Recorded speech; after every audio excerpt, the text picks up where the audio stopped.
Stop creating YouTube shorts using AI only. My YouTube Shorts channel where I post podcast clips just stopped getting views, and here's why.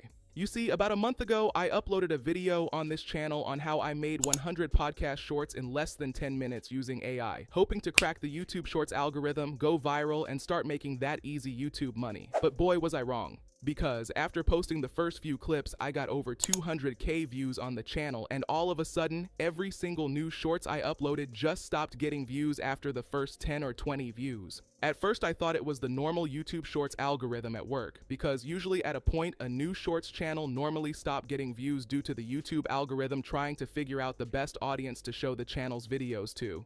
But little did I know that wasn't actually the case for my channel. You see, I continued posting day after day after day, but you guessed it, nothing changed. However, since I already run some shorts channels before, I knew something was wrong because it is unusual to stop getting views all of a sudden, especially at the point where your channel has just started blowing up. So I decided to go back to the drawing board to find out what I was doing wrong, and Lord behold, I actually figured it out. You see, unlike my other channel in this niche where I put in the work to edit my shorts, with this channel, I only used AI to generate those shorts by just copying a podcast link from YouTube and pasting it on one of those shorts generating AIs without adding any of my own personal touches. I mean, all I do is just get the clips from the AI and then upload them on YouTube in bulk, which at the end of the day results in a very low average view duration, which is one of the most valuable stats that YouTube uses to determine whether to push your shorts to a wider audience or not. As a matter of fact, here are screenshots of one of the clips from the AI channel versus the one from the channel where I made the videos by myself. As you can see, the AI-generated podcast channel has an AVD, in other words, average view duration of around 52%, which I guess made it get very low views of around 70. Whereas the one I edited by myself got a very high AVD of around 73% and pulled in over 118,000 views from just that video alone.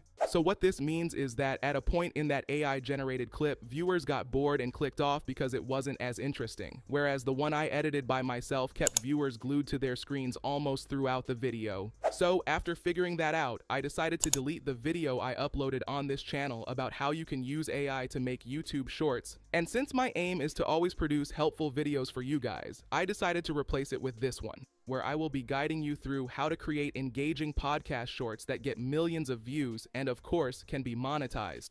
And to even make it easier, I won't be using any advanced editing software like Adobe Premiere Pro or After Effects. I will only be using CapCut, which means whether you are using a PC or a smartphone, you can literally follow these steps to create your own viral podcast clips. And if you watch this video to the end, I'll be showing you the secret strategy I use to grow my podcast shorts channel from 0 to over 10K subs in less than 30 days. So let's get started.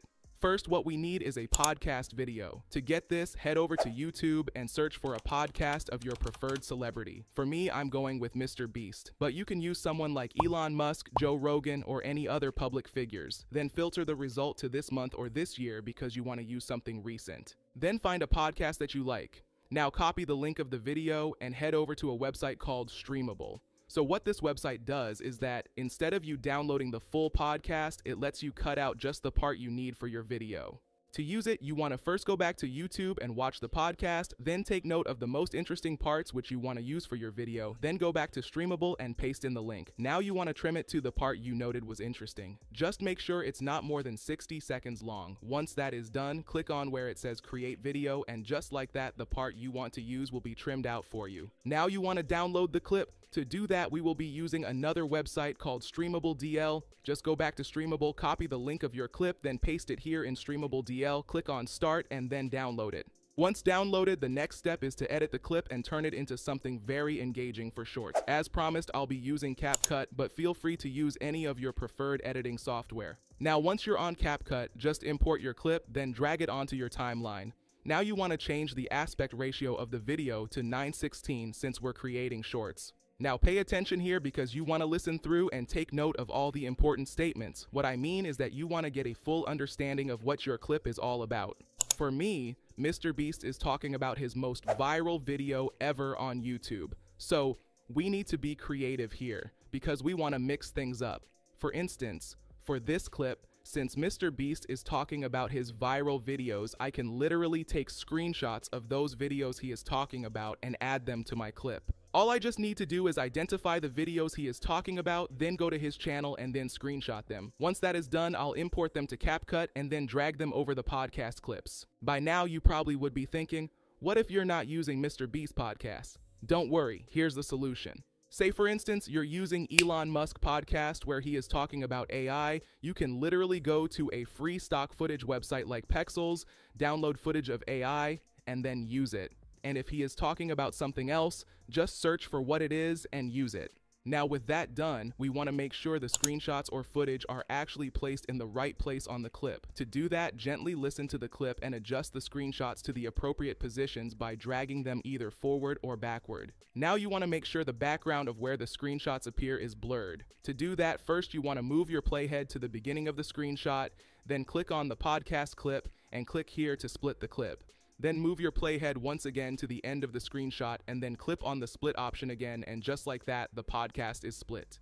Now to make it blur, just go to the effects section and look for the blur effect, then drag it onto the split clip. Now you want to do that for the rest of the screenshots as well. Once that is done, now you want to make sure you add some animation to the screenshots. I recommend something like zoom in, zoom out, or swings. CapCut has a lot of different animations, just play around with them and find out what works better for your clips. Then after applying it, you should get something like this. And note in some parts, especially at the beginning, middle, and end, make sure you're showing the celebrity face talking, just to make it more engaging. Once that is done, the next step now is to add captions to your clip. For this, we will be using a feature inside CapCut called Auto Caption. Just head over to the text area, click on where it says Auto Caption, and then click on Create. After a few seconds, your captions will be ready. Now you want to edit it to look more catchy. To do that, just click on one of the captions, and in the top right corner, click on where it says Template, then play through and pick the one you like, although I'd recommend the ones that pop, because all these little elements are what will make the clip more engaging. Next, you want to reduce the size of the text if it's too long and also change the fonts if you'd like. You can also play around with the colors if you don't like the default one from the template. Once that is done, now we want to add some sound effects to the clips. You see, one key element that makes shorts more engaging is sound effects. I mean, the clip will look so boring if the only thing viewers see is just text and images. And obviously, this is one of the things that the AI generate shorts lacks, which made it have a very low average view duration. So to add sound effects to your clip, first, you want to take note of where your screenshots or footage comes in, and probably emojis if you use one. Now move your playhead to the beginning of the first screenshot, then go to the audio section and click on where it says sound effects, then play through and go with the one that's perfect for the transition. You can also search for something like bell ding or swoosh, as they do well too. Once added, try and adjust them a little to make sure the effect comes up at the right time. Now you want to do so for the rest of the screenshots till the end of the clip. With all that done, your video is now ready. So the next step is to export it. And wait, that's not all. Remember I promised at the beginning of this video to show you how to make your shorts go viral? Now let me unveil the secret. You see, just like TikTok, YouTube Shorts favors videos that use trending music on their platform. So, while uploading your shorts, make sure you use your phone so that you can use a sound from the one YouTube recommends for you. Also, you want to use hashtags that are relevant to your clip. For instance, since we just created a Mr. Beast clip, we can use something like Mr. Beast and Mr. Beast editing and so on. Another thing is that don't use too many hashtags in your shorts. Just 2 or at most 3 is okay. With that said, let's take a look at the shorts we just created. The second most viewed YouTube video, non-music, and YouTube history in 24 hours. So the most viewed video in 24 hours is when Will Smith slapped Chris Rock. I think that got 48.2 million views in a 24-hour period. Before that, it was our Squid Game video, but now our Squid Game video is number 2. I hope you enjoyed it. If so, make sure you smash the like button and subscribe to the channel, and don't forget to turn on the notification bell so that you won't miss out on more tutorials just like this one. Until next time, peace.